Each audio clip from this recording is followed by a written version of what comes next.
Mesdames et messieurs, bonsoir et bienvenue sur les ondes de votre chaîne privée Sahel TV pour ce nouveau bulletin d'information dont voici tout de suite les principaux titres. Cosmos Énergie commence bientôt les forages d'évaluation pour Ahmeyim 2.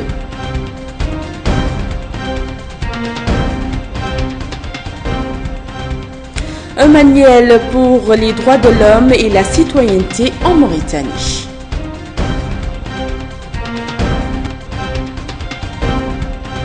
« 40 milliards à collecter pour développer les capacités de la jeunesse mauritanienne. »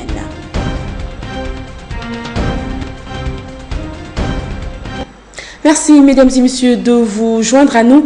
Mohamed Jamil Mansour, le président de Tawassul, dénonce ce qu'il appelle la montée fulgurante des prix des denrées de première nécessité. C'était au cours d'une conférence de presse organisée ce matin par la direction de son parti.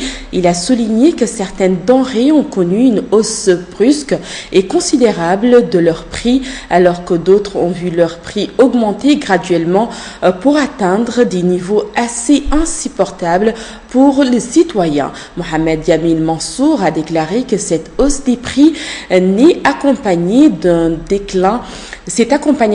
déclin dans le service public et d'une crise économique qui se manifeste par la mise au chômage de centaines de travailleurs du secteur privé.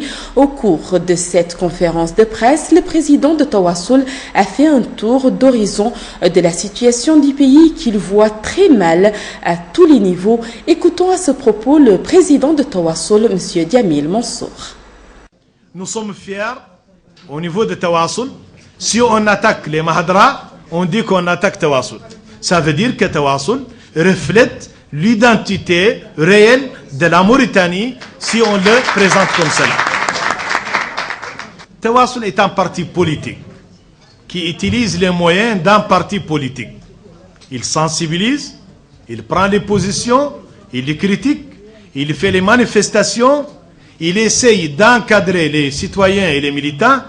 C'est ça un parti politique. Au niveau de Tawassul, nous avons les relais politiques, nous sensibilisons les populations en tant que parti, nous sensibilisons les citoyens, les militants du parti, nous organisons les réunions, les meetings, les marches, et nous croyons que nous avons beaucoup de relais avec les populations. Et Tawassul aujourd'hui, avec sa présence populaire, je crois qu'il présente une grande partie de la population mauritanienne. Walhamdulillah.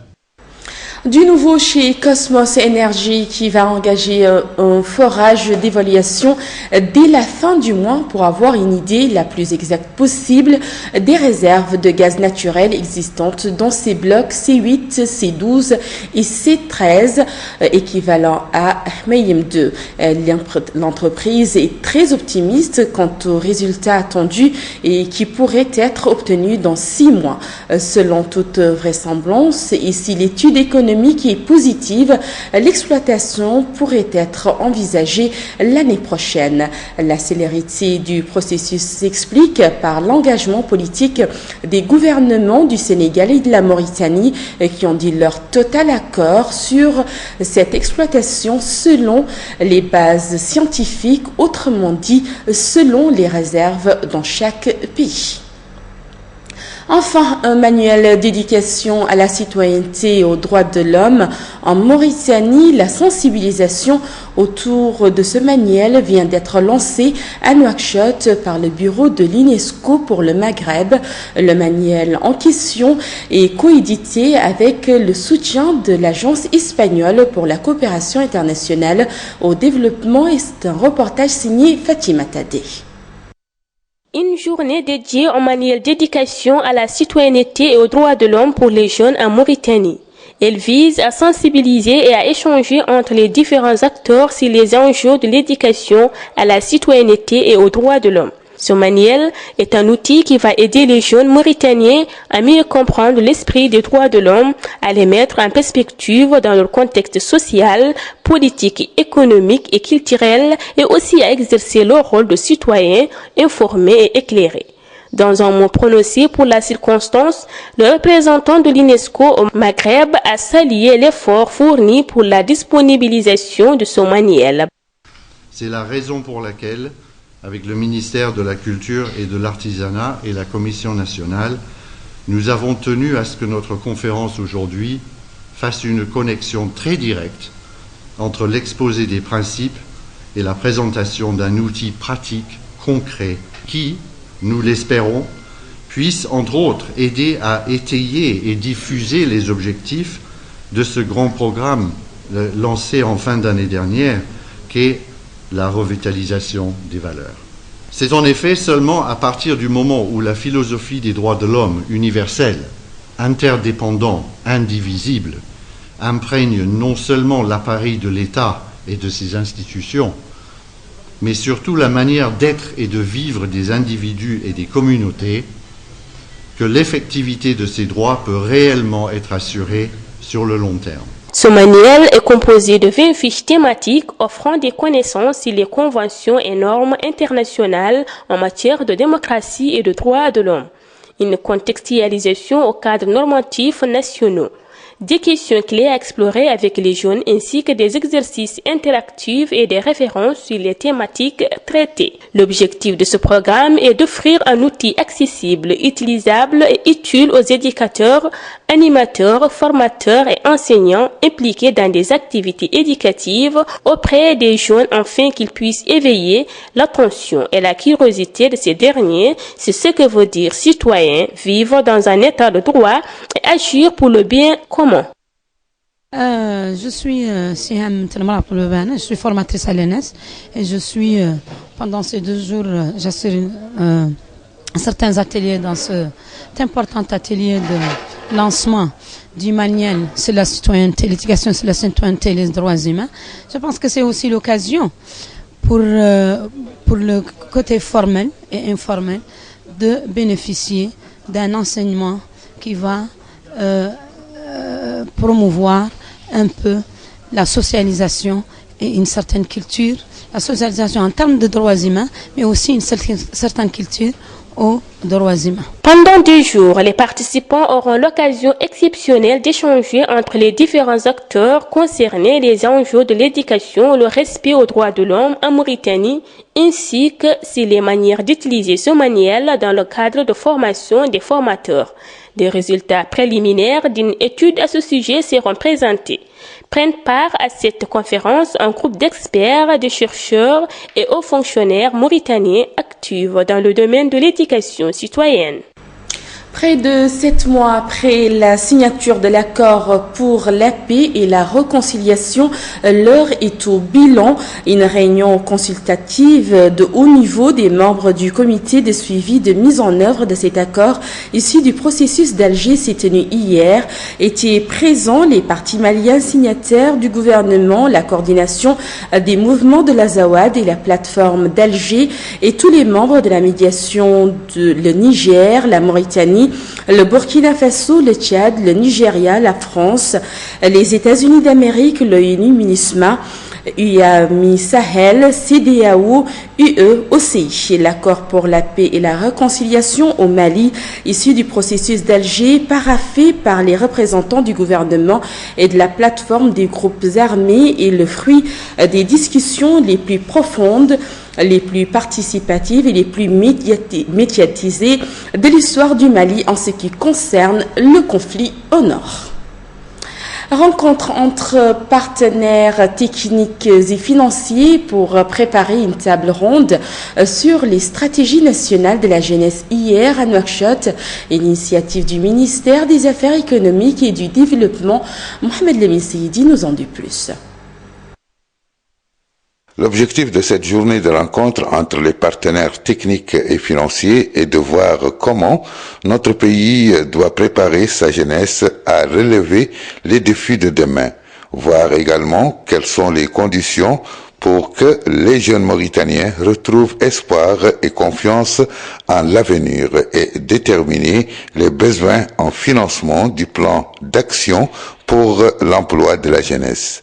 Une première au niveau du secteur car jusqu'à présent, ce domaine n'occupait qu'une place restreinte dans l'aide publique au développement. L'occasion pour le ministre des Affaires économiques et du Développement de préciser que l'adoption de cette stratégie élaborée de manière participative et approuvée par le gouvernement traduit la prise en conscience des pouvoirs publics du rôle que doit jouer la jeunesse dans l'œuvre de développement et sa place centrale dans la renaissance des nations. La tenue de cette table ronde prévue le 15 février prochain sera l'occasion pour les différents acteurs de la jeunesse de s'exprimer sur la thématique de la situation des jeunes en Mauritanie, présenter comment ils entendent prendre en compte leurs besoins réels dans la définition des politiques publiques. Madame Koumbaba, ministre de la Jeunesse et des Sports, a mis au point la mise en œuvre de cette stratégie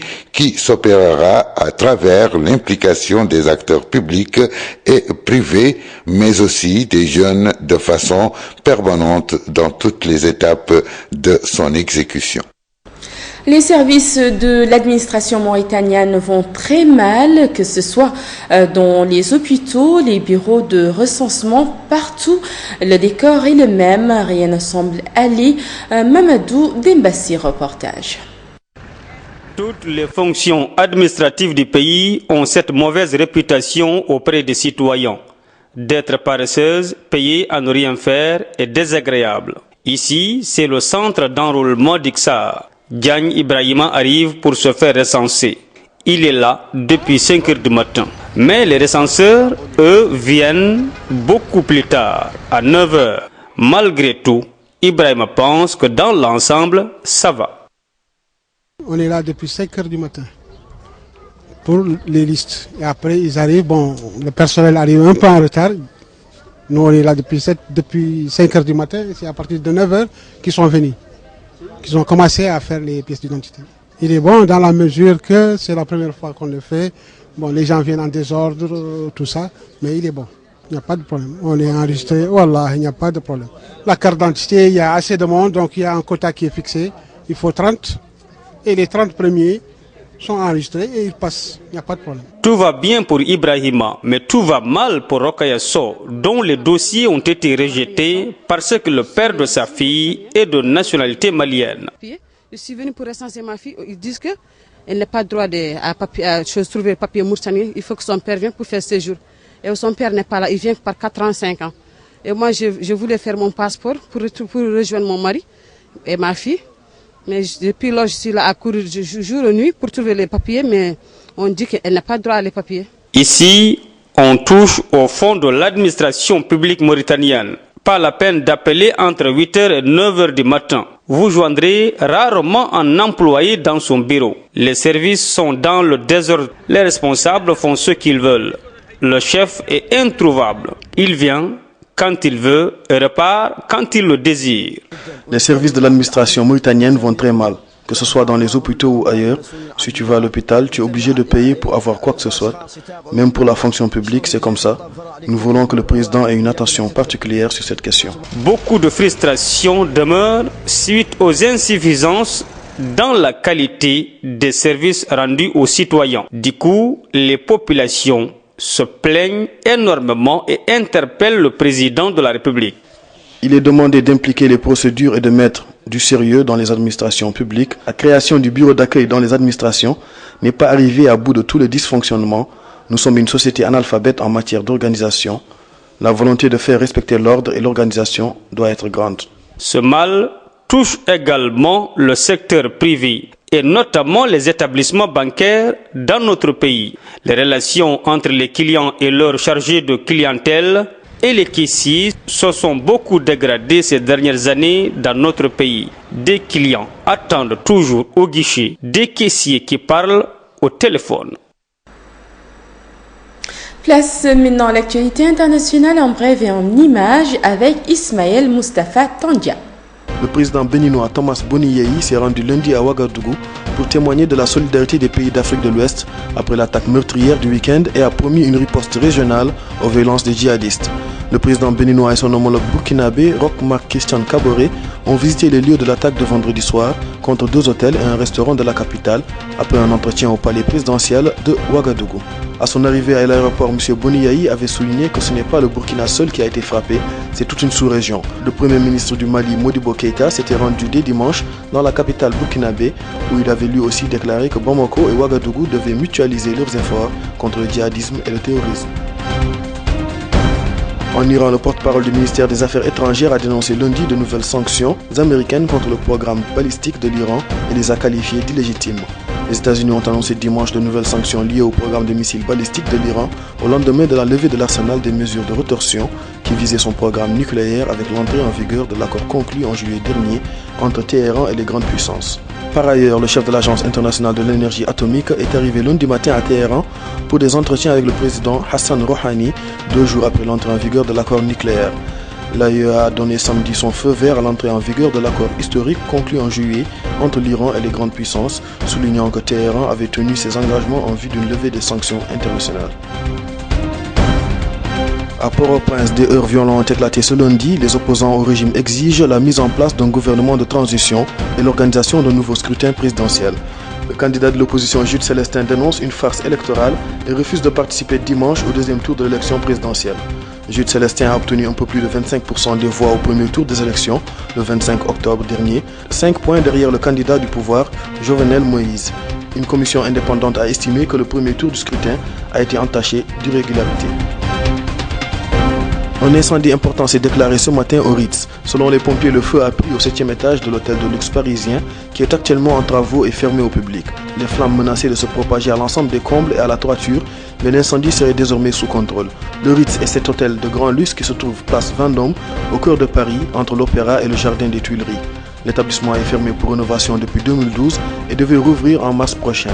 L'hôtel est la propriété du milliardaire égyptien Mohamed El Fayed et c'est là que son fils Dodi avait résisté avec la princesse Diana avant leur accident mortel en 1997.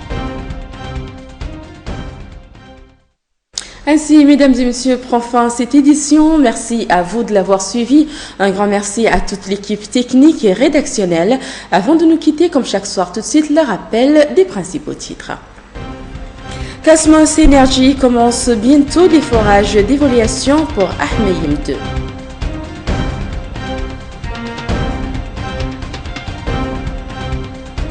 Un manuel pour les droits de l'homme et la citoyenneté en Mauritanie.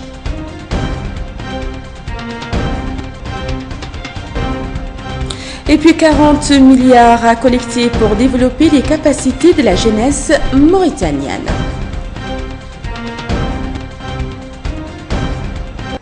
L'information continue sur notre site www.sahel.tv. L'information revient demain à 20h. Vous serez en compagnie de Moustapha Tandian. Ismaël Moustapha Tandian, quant à moi, il m'a expliqué que c'était un excellent moment en compagnie des programmes de Sahel TV.